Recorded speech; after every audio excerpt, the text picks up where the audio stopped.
አባታችን ገብረ መንፈስ ቅዱስ ከዕለታት አንድ ቀን ከዝቋላ አምባ ወርዶ ሕዝቡን ሲያስተምር ሰነበተ። ወደ በዓቱ ለመመለስ የዝቋላን ተራራ ሊወጣ ወንበር ማርያም ደረሰ። ወንበር ማርያም ከዝቋላ አምባ ስር ከተራራው ግርጌ ትገኛለች። ወንበር ማርያም ጋር ከዛፉ ስር 3 አረጋውያን ሰዎች ተቀምጠው አየ። አረጋውያኑ የመንገድ ዝለት ያደከማቸው ይመስላሉ።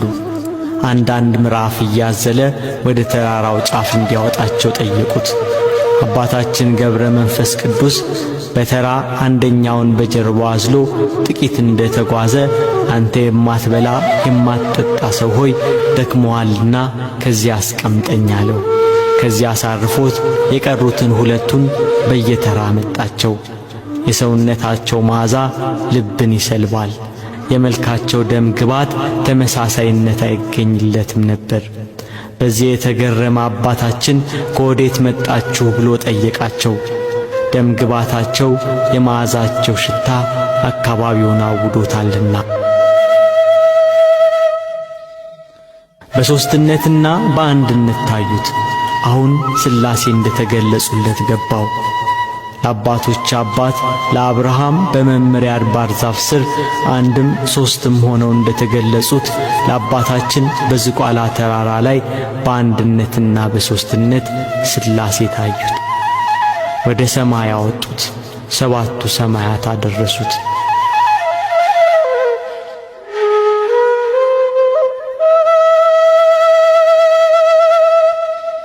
አባታችን ገብረ መንፈስ ቅዱስ ከዝቋላ ወርዶ ምድረ ከብድ ተመለሰ።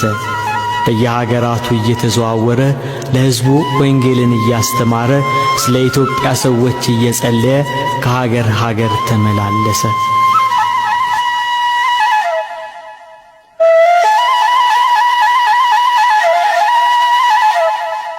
አባታችን ገብረ መንፈስ ቅዱስ 300 ዓመት ሆኖት ነበር። በዝቋላ በውሃ ዳር ቆሞ ምስራቁና ምዕራቡን ሰሜንና ደቡቡን ተመለከተ።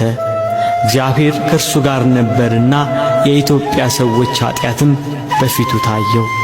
ወደ ባሕር ቁልቁል ተዘግዝቆ ከባሕር እንዳልወጣ በእግሬም እንዳልቆም በያው ስምህ እምላለሁ እያለ ቃል ኪዳን ስለተገባለት ስለ ኢትዮጵያውያን 40 መዓልትና ሌሊት በባሕር ውስጥ ቆየ። ጌታችን ኢየሱስ ክርስቶስ የአባታችንን ጸሎት ተቀብሎ ስምህን የጠራ መታሰቢያህን ያደረገውን እምርልሃለሁ ብሎ ዳግም ቃል ኪዳን ገባለት። አባታችን ገብረ መንፈስ ቅዱስ ግን መላ ኢትዮጵያን ማርልኝ እያለ እያለቀሰ ጸለየ።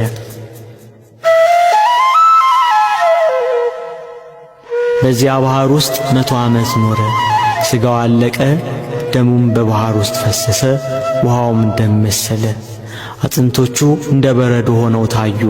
አጋንንት በየቀኑ እየመጡ በፍላጻዎቻቸው ይወጉት ነበር። የአባታችንን ጽናት ያየ አምላካችን እግዚአብሔር ወደ ዝቋላ መጥቶ ከባሕሩ ዳር ቆመ። ገብረ መንፈስ ቅዱስ ብሎ ተጣራ። ና ከባሕሩ ውጣ፣ ኢትዮጵያን ምሬልሃለሁ አለው።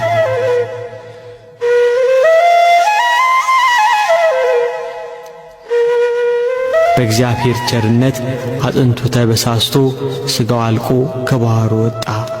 ኢየሱስ ክርስቶስ ሁለንተናውን ዳሰሰውና እንደ ቀድሞ ደህና ሆነ። ከዚያ ወደ ምድረ ከብድ ላከው።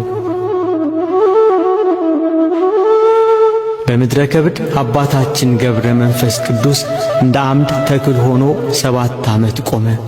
ቅንድቡን ሳይከድን ራሱን ወደ መሬት ዝቅ ሳያደርግ እጆቹን እንደዘረጋ ወደ ሰማይ እየተመለከተ 7 ዓመት ቆየ።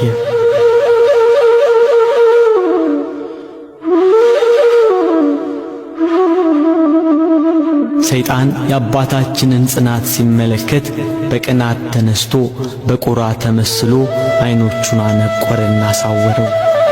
እርሱ ግን ምንም ሳያጓድል እስከ 2 ሳምንት ድረስ በትጋት ወደ ሰማይ እንዳቀና ሲጸልይ ቆየ። እመቤታችን ቅድስት ድንግል ማርያም ሐምሌ 5 ቀን የብርሃን ዓይን አምጥታ ተከለችለት።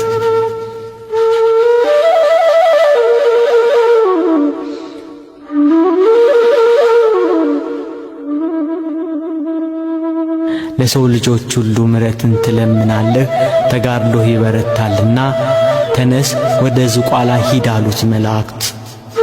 አባታችን ገብረ መንፈስ ቅዱስ ወደ ዝቋላ ተመለሰ።